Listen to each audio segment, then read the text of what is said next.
Kung dati may pagka-agresibo, ngayon mas manlumanay na raw si Pangulong Noynoy Aquino sa pagpapaalala sa mga kapwa leader ng ASEAN kaugnay sa Code of Conduct sa West Philippine Sea. Nakatutok si Ivan Mayrina.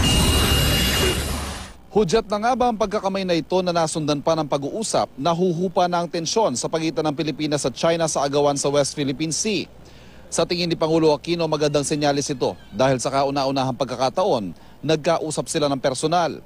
I think at the very least we have discussions at the highest level, para the restart of discussions at the highest level. That's an opening. Then you'll want to explore, up to where this will go to.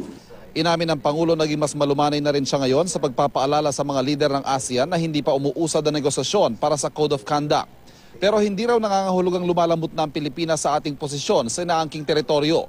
Patuloy pa rin isinusulong ni Pangulo Aquino na umpisahan na ang negosasyon ng Code of Conduct para matigil ng pagpapalawak ng teritoryo sa pinag-aagawang mga isla.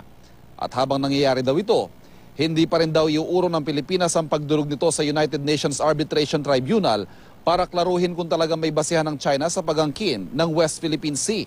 Sa pag-uusap daw nila noong Martes, hindi rin naman daw ito hiniling ng Pangulo ng China. We cannot close the door to something we have yet to hear. They might have found a new formula that's acceptable to us, that is consistent with our Constitution.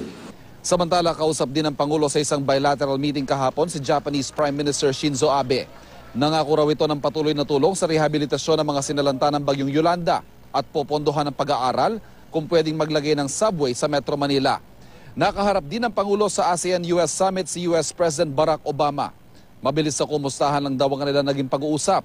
Pero hindi raw niya binanggit dito ang issue kaugnay ng pagkamatay ng transgender na si Jennifer Laude. There are consistent talks between themselves and our side. So unless there's something earth-shattering in you, there's no need to talk about whatever matter. I won't talk about what happened in Subic. That can be handled at the lower level. Mula sa Naypyidaw, Myanmar, Ivan Mayrina, Nakatutok, 24 Oras.